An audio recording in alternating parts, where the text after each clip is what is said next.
আমাদের সনাতন ধর্ম সুরক্ষিত হলে আমাদের ভারতবর্ষ রক্ষা পাবে, আমাদের ছেলে মেয়েগুলো নষ্ট হবে না, আমাদের সংস্কৃতি রক্ষা পাবে, আমাদের ভালো হবে।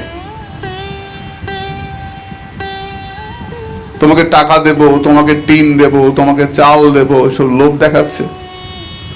আর দেখিয়ে আমি শান্তিপুরে গেছিলাম, শান্তিপুরের কাছে কয়েকজন মা উঠে আমাকে পাঠের মধ্যে বলছেন যে বাবা আমাদের গ্রামে আসছে আর বলছে ভাগবত গীতা মাটিতে ফেলে তার উপর পা দিয়ে দাঁড়াও, দাঁড়িয়ে বলো আমি হিন্দু ধর্ম ছাড়লাম, তাহলে 10,000 টাকা করে দেবো। কাউকে বলছে টিন দেবো, কাউকে বলছে জমি দেবো। এবং আমাদের ছেলে মেয়েরা ওই চলে যাচ্ছে, পরে খুব কষ্ট পাচ্ছে, আর ফেরার পথ থাকছে না, পরে ধুকে ধুকে জীবনটা শেষ করে ফেলছে। প্রথম তো লোভে পড়ে চলে যাচ্ছে, তারপর মাথা ঠুকে মরছে।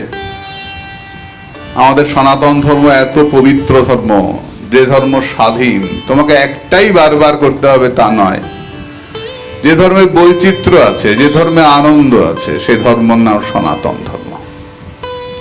তুই লক্ষ্য করে দেখো আমাদের ধর্মে, আমি বৈষ্ণব, কৃষ্ণ উপাসক, কেউ কালী পুজো করে শাক্ত, কেউ শিব পূজা করে শৈব। কিন্তু লক্ষ্য করে দেখো আমরা যেমন জন্মাষ্টমীতে আনন্দ করি, মহাপ্রভুর জন্ম আবির্ভাব তিথি গৌর পূর্ণিমা আনন্দ করি, তেমনি আমরা কালী পুজোতেও আনন্দ করি, করি না? আমরা শিব চতুর্দশীতে শিবরাত্রি ব্রত করি না? করি। আমাদের মধ্যে কোনো সমস্যা হয়? কোনো সমস্যা হয় না। স্বাধীনতা, আমাদের ধর্মে স্বাধীনতা দেওয়া আছে। তুমি গাছ পুজো করো, তুমি পাথর পুজো করো, তুমি বাতাস পুজো করো, তুমি জলের পুজো করো। জলের পুজো করি না আমরা? আম্বারণী স্নান করি, বরুণ দেবতার পূজা করি। আমাদের ধর্মে স্বাধীনতা দেওয়া আছে। দেখো আমরা এখানে এতজন মানুষ এসে বসেছি, আমাদের প্রত্যেকের পোশাক কি এক? সবাই আমরা আলাদা পোশাক পরেছি। তার জন্য আমাদের কোনো সমস্যা হচ্ছে? সবাইকে বলা হচ্ছে যে না, সবাই একই রকম পোশাক পরে আসতে হবে। মেয়েদেরকে বলা হচ্ছে যে তোমরা সব ঢেকে শুধু চোখ দুটো দেখা যাবে, তাও দেখা যাবে না, তাও ঢাকা থাকবে, ঢেকে ঢুকে আসো বলা হচ্ছে না। আর সবাই আলাদা রকম পোশাক পরে এসছি, আলাদা পরিচ্ছদ, তার জন্য আমাদের সমস্যা হচ্ছে না। কেন? যে যাই পড়ি না কেন আমাদের উদ্দেশ্যটা এক, আমরা সবাই ভগবানের কথা শুনতে এসছি, আমরা ঈশ্বরের দিকে এগোবার জন্য এসছি। এই যে ধর্মীয় কত স্বাধীনতা আমাদের মধ্যে, এই স্বাধীনতাটা সনাতন ধর্মে পাওয়া যায়। তুমি যাই করো না কেন, তুমি গাছই পুজো করো, পাথরই পুজো করো, বাতাস জল যাকে পুজো করো, তুমি হিন্দু, তুই সনাতনী। একটা মিষ্টির দোকানে অনেক মিষ্টি সাজানো থাকে, তোমাকে কখনোই একটা মিষ্টি খাওয়ার জন্যই জোর করা হয় না, যেমন যে ইচ্ছা খাও। তার জন্য কোনো গন্ডগোল হয়? কেউ রসগোল্লা খাচ্ছে, কেউ পান্তুয়া খাবে, কেন হয় না? যেই খাচ্ছে তারই পেট ভরছে, আর সব মিষ্টির মধ্যেই তো সেই ছানা আর চিনি, কোনো সমস্যা হয় না। এই স্বাধীনতাটা অন্য কোথাও পাওয়া যায় না। আমাদের এই সনাতন ধর্ম ভুল বোঝায় লোককে।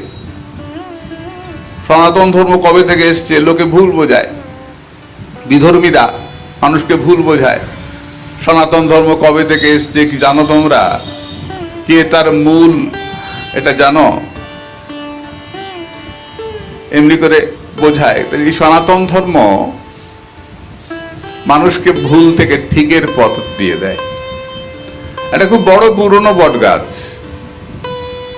বট গাছে দেখবেন ঝুড়িগুলো নেমে নেমে এত বড় বড় কাণ্ড হয়েছে যে কোনটা আসল গোড়া বোঝা যায় না।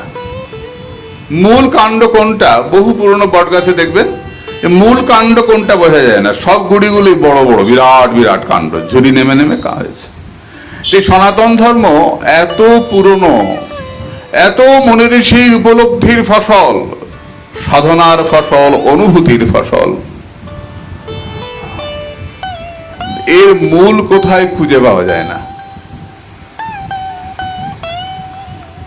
তাই এর কবে শুরু তার কোনো ঠিকানা নাই। যার অন্য ধর্মের তো শুরু আছে, অন্য দলের অন্য সম্প্রদায়ের তো শুরু আছে, আরম্ভ আছে। যাদের আরম্ভ হয় তাদের শেষও হয়, যার আরম্ভ নাই তার শেষও নাই।